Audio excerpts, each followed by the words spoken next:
In today's video, I'm going to show you how you can change your relationship status on Facebook. So to change your relationship status on Facebook, this is a really simple thing to do.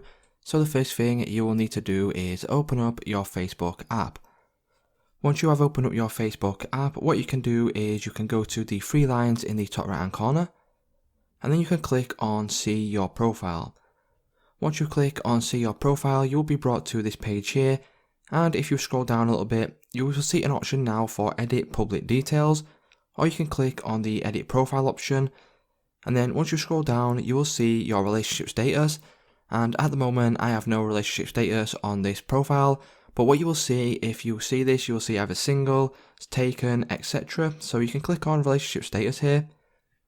Once you click on that, you can now scroll down until you find relationship status and click on Add a Relationship Status. Once you click on that, you will get this menu here, and you need to click on the drop down menu. Once you click on the drop down menu, you can choose from all of these options right here. So you have in a relationship, engaged, married, etc. So if I click on in a relationship, as you can see, it will look like this, and then you can enter a name in this box here.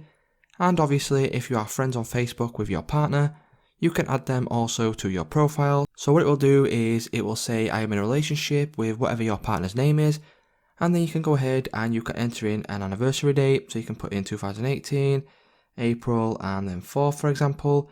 And then once you are happy with this, you can click on the save button.